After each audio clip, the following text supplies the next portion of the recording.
What's up everyone, it's Dylan here, and in today's video I'm going to be answering a question that I got from one of you guys a couple days ago over on my Instagram stories, and that is, how can I land clients, how can I grow an SMMA business if I'm based in a third world country? So let's roll the intro and get straight into the video.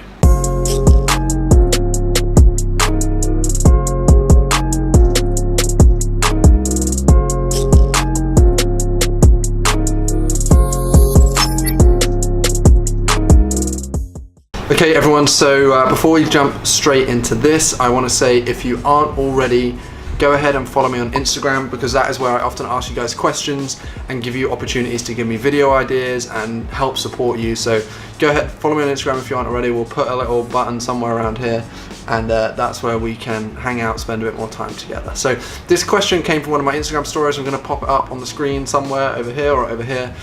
And I had a question from one of you guys asking me, how can you build and grow an SMMA or an agency in a third world country? Now, first of all, I don't feel entirely qualified to answer this question because I'm not living in a third world country, but I did want to do a video on it and see if I can offer some support and some guidance and just be very real about this subject, because to be completely honest with you all, it is like really sad for me to hear, and it pains me to hear that just because of the country you live in or where you're from, that can affect how successful your business becomes or what people are willing to pay you. It is a real shame, and I wish things weren't that way, but unfortunately sometimes they are, right? I think with the rise of the freelancer economy, websites like Upwork, freelancer.com, unfortunately people just assume that because you're based in one of these countries, maybe you're in India, Bangladesh, or anywhere for that matter, if you're not in the UK or the US or Australia or Canada, people feel like your services are worth less, and that is a real shame, and I want to get past that point.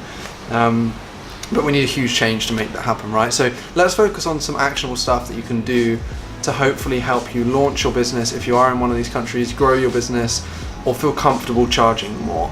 And these are a couple of my tips. So I think the first thing is, like, I know this is easier for me to say because I'm not from one of these countries, but I do still think that if you feel like you can't grow a business because you're in one of those countries, or you can't charge as much, I do think that is a scarcity mindset that you're in too. I think you have to think much bigger, much more consciously about these things, because if you look at it, there are tons of successful businesses making millions of dollars every single year from quote-unquote third world countries.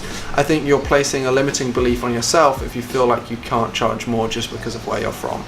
I think it's really important to just think about that for a second, because some of you, if you already go into business with that mindset, you're already presuming that people are going to try and knock you down on price or haggle you on price, and you're going to go leading into the conversations that way, and they're going to be able to read that and see that about you. So I think that's one thing, like, try and start thinking with an abundance mindset rather than a scarcity mindset. Just because you're based in a certain country, it shouldn't affect the prices that you charge as long as you still deliver a great service. So that's one thing, it's just your own personal mindset. And then I think the second thing is, try not to class yourself as a freelancer.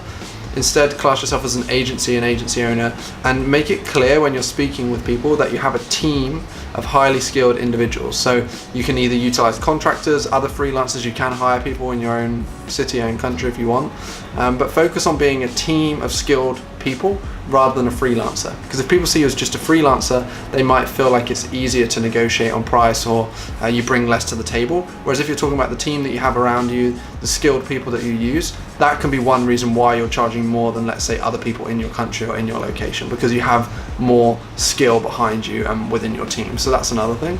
And then I think another tip that I had that's really, really important, and you guys will know this if you followed me for a while, I am huge into personal branding. The reason I was able to launch my agency and do nearly $16,000 in my very first month and continue to build a fast-paced, growing business is because of the personal brand that I built, the audience that I've built.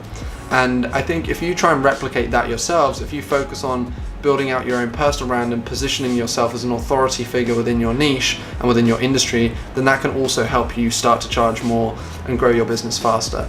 And just a bit of an update. Some of you guys know I am right now working on a course to help you do this, on a course that's centered around how you can build a six-figure online business through using your personal brand as a vehicle, and sharing all of my tips and tricks that I've learned over the last few years, sharing that with you guys in one course. Right now we're in the beta phase. I have 10 people that are in the beta of this course, but if you do want to get updates when this course is live, when it's released, there'll be a link. The first link in the bio of this video will be like an update channel where you can get updates. So it'll probably take you to my Messenger, Facebook Messenger bot. You just sign up and then you get updates when things go live. So that's the third thing, is like try and focus on building out yourself as an authority figure within your niche. And then the next actionable tip is, if you really are struggling to charge higher prices and get clients from other countries, why don't you focus on your own country and own area first? And yes, you might have to charge less, so maybe focus on charging a little bit less so that you can build up some case studies and some clients that you've worked with. And then once you've done that, then go out to other countries and other locations and use those case studies as proof, because some of you won't be able to charge high retainers and get business in other more developed countries because you don't have proof of work and proof of concept. So maybe work with some local people first, get some clients on board, get some case studies, and then use those to go out to the wider market. And that would be my advice. As I said, I'm probably not the best person in the world to give this advice, or definitely not, because I'm not from one of those countries. I'm from the UK. But if any of you are having issues with this, I do want to help you out. So hopefully these tips help a little bit. Drop a comment down below and let me know one thing that you've implemented in your business to help you grow and land clients from other countries. I think that would be really useful for anyone else that's watching this. And if you did enjoy the video, do me a favor, hit the like button, subscribe to my channel if this is the first time you're seeing me and seeing my videos.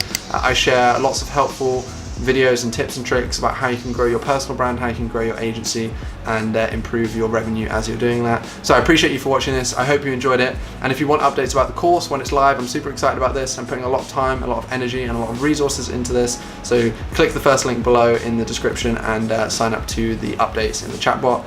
Thanks everyone, hope you enjoyed it, and I'll see you all very, very soon for another video.